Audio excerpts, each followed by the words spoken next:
Pune car accident case में Pune RTO की तरफ से एक बड़ा कदम उठाते हुए कार का जो टेम्पररी रजिस्ट्रेशन नंबर है उसको कैंसिल करने के लिए शो कोज नोटिस जो है वो भेजा गया है। मेरे साथ इस वक्त संजीव भोर मौजूद हैं जो पुणे आरटीओ के अधिकारी हैं। सर, आप लोगों ने शो कोज नोटिस जो है वो भेजा हुआ है जिस नाम पर गाड़ी रजिस्टर्ड है। उससे पहले मैं आपसे ये पूछना चाहूंगा कि कई सारे सवाल खड़े किए गए थे कि ये जो लग्जरी कार है वो विदाउट उसका जो रजिस्ट्रेशन की जो पूरी प्रोसेस है वो अभी इनकम्प्लीट थी, बावजूद उसके वो सड़क पे किस तरीके से थी। क्या ये आरटीओ विभाग का नेग्लिजेंस है? ये जो व्हीकल है ये ओनर ने बेंगलोर के डीलर की तरफ से परचेस किया था। उसके बाद बेंगलुरु सेंट्रल आरटीओ ऑफिस से उसे टेम्पररी रजिस्ट्रेशन सर्टिफिकेट जारी किया गया है। तो उसका वैलिडिटी 18 मार्च 2024 से लेकर 17 सितंबर 2024 तक था। उसके बाद उसकी रजिस्ट्रेशन की पूरी जिम्मेदारी ये कंसर्न ओनर की थी और ओनर ने ये व्हीकल रजिस्ट्रेशन पर्पस के लिए आरटीओ में 18 अप्रैल 2024 को लाई थी। 18 अप्रैल 2024 को सेम डे मेरे इंस्पेक्टर ने इंस्पेक्शन करके उसका अप्रूवल भी किया था। उसके बाद उसका जो रिक्विजिट फी है उसका पेमेंट 1758 रुपये उसका फी था, वो पेमेंट उन्होंने किया नहीं है क्योंकि वो गाड़ी जो है वो इलेक्ट्रिक व्हीकल थी। इलेक्ट्रिक व्हीकल रहने की वजह से उसे कोई टैक्स नहीं था, लेकिन उसका फी का पेमेंट नहीं हुआ, इसलिए वो गाड़ी का नंबर प्लेट उसको दिया गया नहीं या रजिस्ट्रेशन उसका कंप्लीट नहीं हुआ है। अच्छा, अब चूंकि ये दर्दनाक हादसा हुआ है, 2 लोगों की मौत हुई है, आप लोगों की तरफ से ये कहा जा रहा है कि जो टेम्पररी रजिस्ट्रेशन नंबर है उसको कैंसिल करने के लिए शो कोज नोटिस भेजा गया है। सर, क्या ये प्रावधान है? किस प्रावधान के तहत आप लोगों की तरफ से ये कार्रवाई की गई है?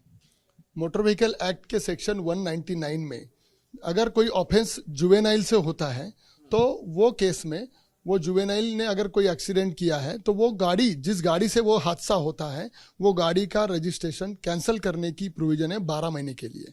ये गाड़ी का परमानेंट रजिस्ट्रेशन अभी तक हुआ नहीं था, इसलिए उसका जो टेम्पररी रजिस्ट्रेशन सर्टिफिकेट है जो 18 मार्च से 17 सितंबर तक वैलिड था, उसे कैंसिल करने के लिए हमने वो गाड़ी के ओनर को शो कॉज नोटिस भेजा हुआ है।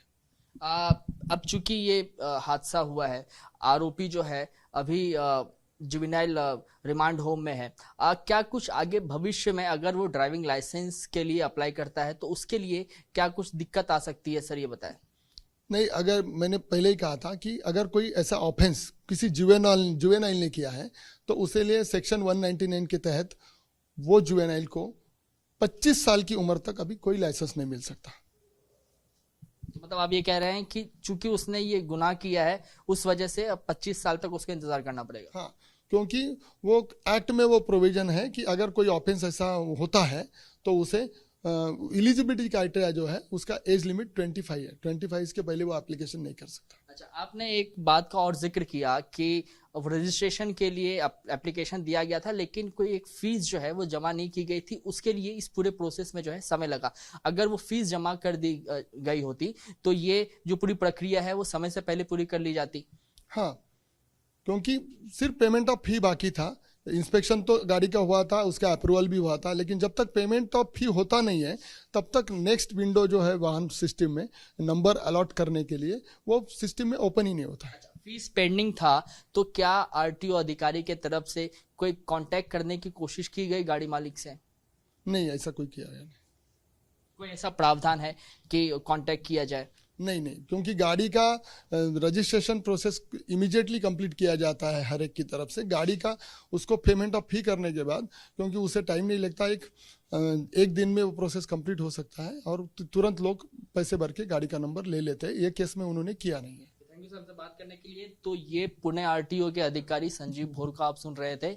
इनका ये कहना था कि इस मामले में जो टेम्पररी रजिस्ट्रेशन नंबर दिया गया था, जो मुहैया कराया गया था गाड़ी को, उसको कैंसिल करने के लिए शो कोज नोटिस जो है वो भेजा गया है। और साथ ही संजीव ये भी कह रहे हैं कि चूंकि आरोपी जो है अभी नाबालिग है, इसीलिए भविष्य में अब उसे लाइसेंस प्राप्त करने के लिए 25 साल की उम्र तक इंतजार करना पड़ेगा।